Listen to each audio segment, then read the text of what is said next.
Welcome, everyone. Today we're doing a practitioner deep dive into regularization, specifically ridge and lasso regression, and how to actually choose, tune, and ship them in a production machine learning system. This isn't going to be a purely academic walk through the math. We'll cover the theory just enough to build the right intuition, but the real focus is on the decisions that matter once a model is headed to production. Which penalty to pick, how to tune it safely, what breaks at scale, and how real teams, in genomics, in finance, wherever they're wrestling with more features than they know what to do with, actually make this call.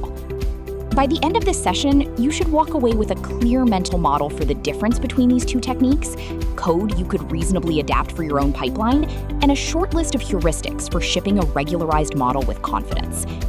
Let's start with why we need any of this in the first place. Here's the core problem. An unconstrained linear model, plain, ordinary least squares, only cares about minimizing error on the training data. That sounds fine until you have a lot of features, especially features that are correlated with each other or just noisy. In that setting, coefficients start to inflate. The model begins fitting the noise in your training set rather than the actual signal, and your ability to generalize to new data quietly collapses. Regularization fixes this by adding a penalty on the size of the coefficients.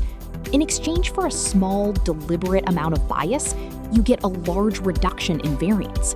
And on held-out data, that trade is very often a net win.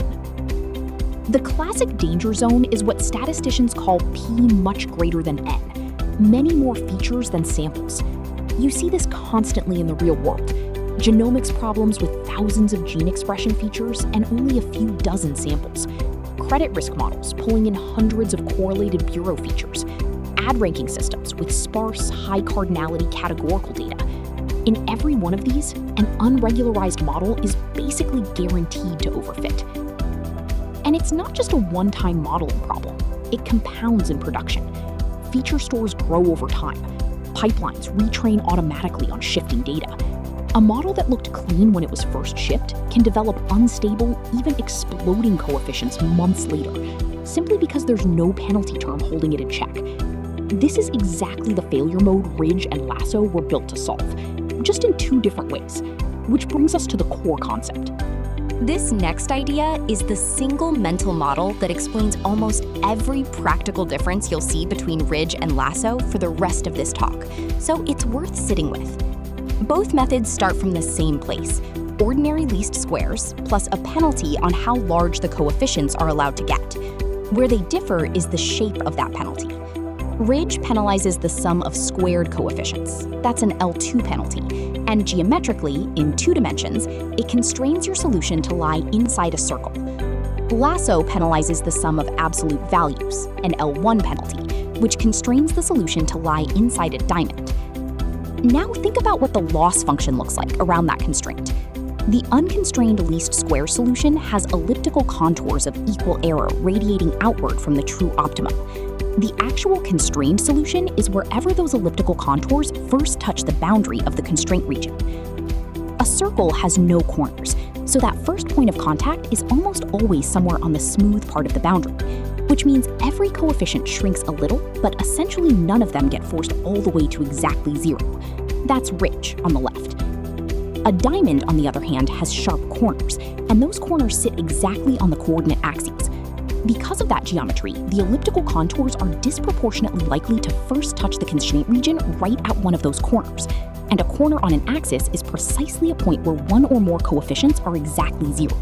That's lasso on the right. The diamond structure is what gives it automatic feature selection almost for free. This single geometric fact is why lasso gets reached for when you want a sparse, interpretable model with automatic feature selection, and why ridge gets reached for when you believe every feature carries at least some signal, and you mainly want to tame multicollinearity without throwing anything away. Let's see what this actually looks like as we sweep the penalty strength up. These two charts are the same experiment, run twice, changing only the type of penalty. Same data, same 6 correlated features, same sweep across penalty strength, lambda, plotted on a log scale. On the left, ridge's coefficient paths.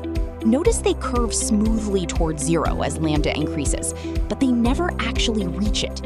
Every every one of these features keeps some small, non-zero weight, even under fairly strong regularization.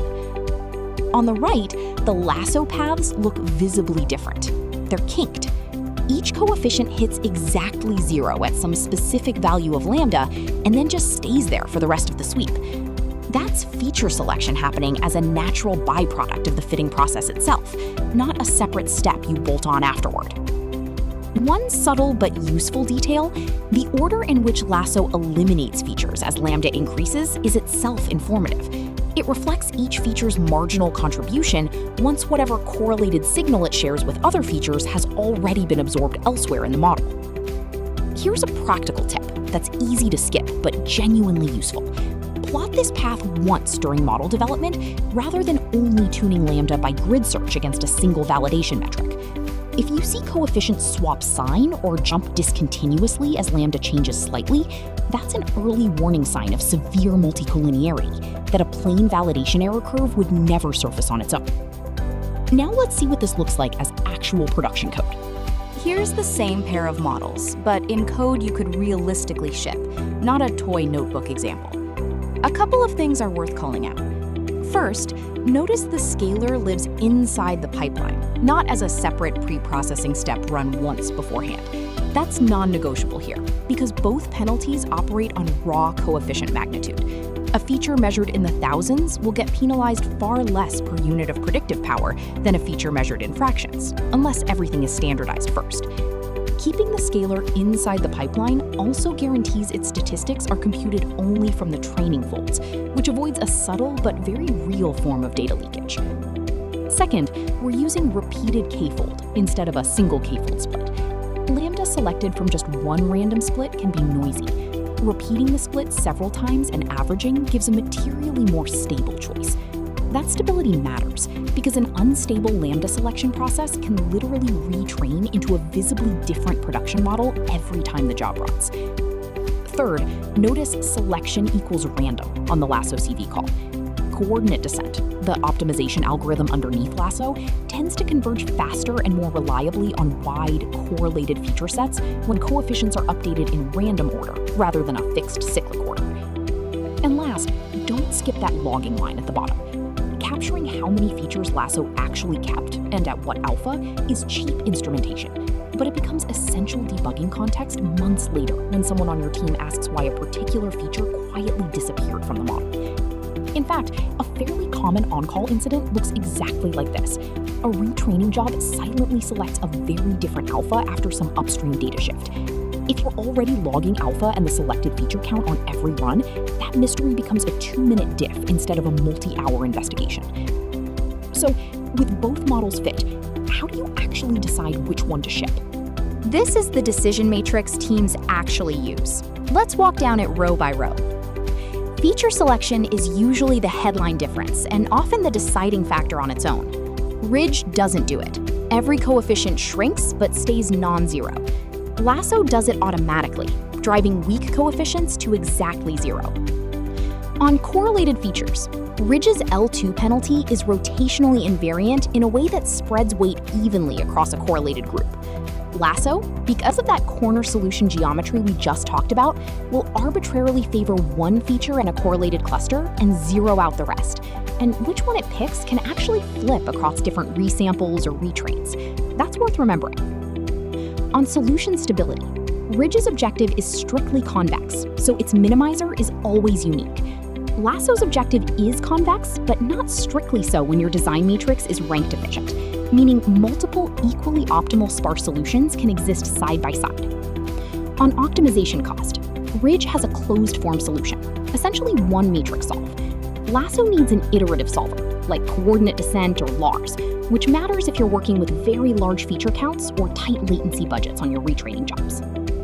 And on interpretability, Ridge keeps every feature in the picture with some weight, which can make the model harder to summarize. Lasso's sparsity tends to produce a model that's genuinely easier to explain to a non-technical stakeholder. Many production systems actually sidestep committing to one extreme or the other by blending both penalties with elastic knit. We'll get to that shortly. But first, let's ground all of this in how these trade-offs show up in a real deployed system. Fitting the model is the easy part. This is the pipeline that actually runs in a scheduled retraining job. Walk through the 5 stages left to right. First, hold out an untouched test set before anything else happens. Second, run repeated k-fold cross-validation, but only on the training portion to select lambda. Third, sweep a log-spaced grid of lambda values. Regularization strength behaves multiplicatively, not additively, so a linear grid wastes most of its resolution in the wrong place. Fourth, once you've picked a lambda, refit on the full training set, so you're using all the data you have for the finite coefficients. And fifth, deploy, while logging both the selected lambda and the resulting coefficient vector, not just your accuracy metric. On failure modes, a single k-fold split can pick a noticeably different lambda than a repeated split would. Fitting your scalar on the full dataset before splitting leaks information from your test set. And Lasso's feature selection under correlated inputs can genuinely be unstable from one retrain to the next. On decision criteria, I want to highlight the one standard error rule, choosing the simplest model whose cross-validated error is within one standard error of the minimum, rather than chasing the absolute minimum itself. That trade gives up a statistically negligible amount of accuracy in exchange for a meaningfully more stable, simpler model in production. One more habit worth adopting. Teams that log the selected feature count and lambda on every training run get an early warning system for silent data drift almost for free. A sudden jump in either number is usually the first visible symptom, long before it shows up in your downstream metrics. Let's see these patterns applied in a couple of concrete, real-world domains. Here are 2 real domains that use the exact same underlying math, but land on opposite choices of penalty. And the reason why comes down to what the business actually needs from the model's output, not just which one scores marginally better on held-out error. First, genomics, specifically genome-wide association studies. These pipelines routinely test hundreds of thousands of genetic markers against a sample size of maybe a few thousand people. That's about as extreme a p much greater than n scenario as you'll find. And critically, the entire point of the analysis is to end up with a short, actionable list of candidate genetic markers that a biologist can go investigate further in the lab. A dense model that keeps every marker with some small weight simply isn't useful here, no matter how accurate it is on paper. Lasso and structured variants like group lasso are standard tools in this space, precisely because sparsity is the actual deliverable. Second, regulated credit risk scoring in fintech. Here, the pressure runs in the opposite direction. Compliance teams need to be able to justify every single surviving coefficient to a regulator. A model that unpredictably zeroes out a feature the compliance team expects to see creates real audit risk. So RIDGE is often the preferred choice, even though it's technically less sparse because it keeps every vetted feature in play with stable, well-behaved weights, and that stability is worth more here than sparsity. The generalizable pattern to take from this, before you pick a penalty, ask what the consumer of the model's coefficients actually needs, not just what minimizes validation loss. There's a technique that lets you get benefits from both sides at once. Let's look at ElasticNet. In practice, you rarely have to pick a hard side between Ridge and Lasso. ElasticNet is the technique that lets you tune that trade-off directly, and it's genuinely the default a lot of experienced teams reach for. ElasticNet adds both an L1 penalty and an L2 penalty, weighted by a mixing parameter, alpha. Set alpha to 1 and you recover pure Lasso. Set it to 0 and you recover pure Ridge. Anything in between blends the behavior of both. 2 properties are worth remembering. First, when the number of features exceeds the number of samples, pure Lasso can select at most n features, the sample count, no matter how many features are actually relevant. That's a real limitation at genomic scale. ElasticNet's L2 component removes that cap entirely. Second is what's called the grouping effect. Among a cluster of highly correlated features, ElasticNet tends to bring them into or out of the model together with similar coefficients, rather than Lasso's tendency to arbitrarily keep 1 and 0 out the rest. That's often exactly the more stable, more interpretable behavior you actually want in production. Practically speaking, treat alpha as a second hyperparameter to search alongside lambda. Scikit-learn's ElasticNet CV does a joint search over both automatically. And a lot of production teams default to ElasticNet with a modest L1 ratio, somewhere around 0.1 to 0.5, as a safer starting point than committing to either pure extreme right away. Let's pull all of this together into the takeaways I want you to leave with. 5 heuristics. If you remember nothing else from this session, remember these. 1. Default to ElasticNet unless you have a specific reason to commit to a pure L1 or L2 extreme. It reduces the risk of locking into a choice that doesn't actually fit your data. 2. Always scale before penalizing, and do it inside the pipeline. Fit only on the training folds. This avoids a subtle but very common leakage bug. 3. Use the one standard error rule. Pick the simplest lambda within one standard error of the cross-validated minimum, not the raw minimum itself. You give up a negligible amount of validation performance in exchange for a materially more stable production model. 4. Choose LASSO for the sparsity you actually need, not sparsity you just find convenient. Its behavior under correlated features can be genuinely unstable, so don't reach for it out of habit. And 5. Log lambda and the selected feature count on every single retraining run. It's close to free instrumentation, and it will pay for itself the very first time your model's behavior changes unexpectedly. These heuristics come directly from patterns that show up again and again in real postmortems. And the common thread across almost all of them is that regularization incidents are usually about pipeline hygiene and monitoring, not about the underlying math being wrong. That's the core of it. Let's open it up for questions. Thank you all for your time today. To close with one thought, the right penalty isn't the one with the lowest validation error. It's the one whose behavior actually matches what your production system and the people relying on it need from that model. I'd love to open the floor to questions now, especially if any of you have run into edge cases in your own pipelines. Unstable feature selection, retrain drift, regulatory constraints on interpretability, these all come up constantly, and they're worth spending real time on. Thanks again, and I'm happy to take questions.